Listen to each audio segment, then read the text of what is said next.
Muffled conversations echoed from the rows of closed doors as I followed Kieran through the narrow, cramped hall of the low-rise building near the warehouse district.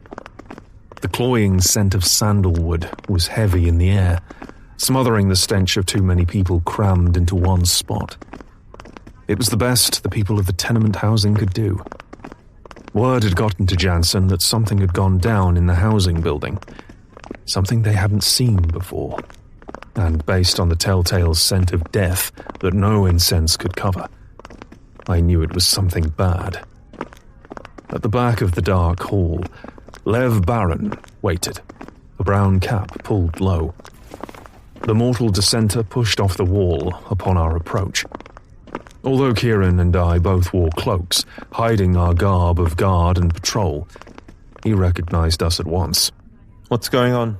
It's something you have to see. Lev's gaze darting between us.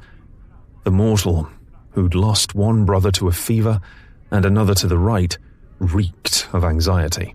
I can't put it into words. Kieran exchanged a look with me. I stepped forward, keeping my voice low. Show us.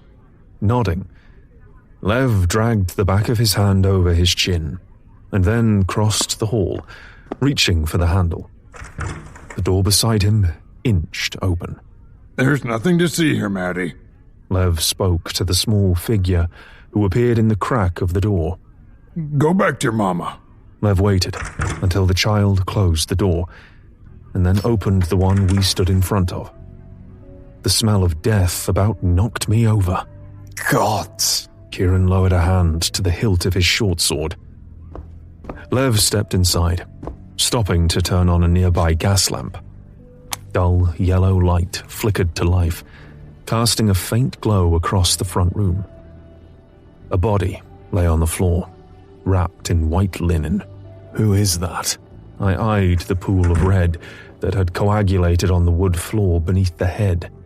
Werner Argus. Lev pressed to his nostrils. He turned craven. A faint sound came from the back of the apartment. Was he a guard? A huntsman? No, from what the neighbors say, he was a sweeper, cleaning the streets. Born and raised here. Never been out of the city. Not once.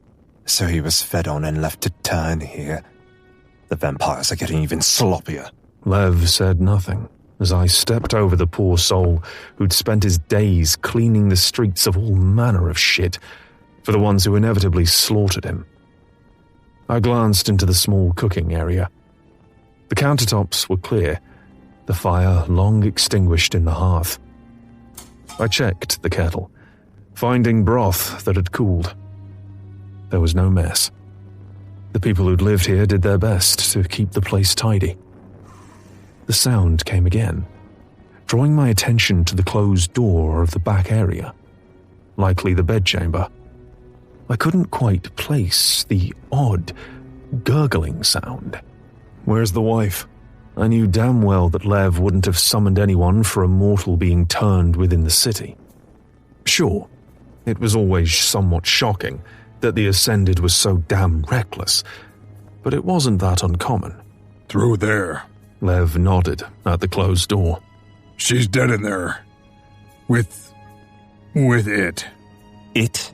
I approached the door, noting that Lev didn't move any farther.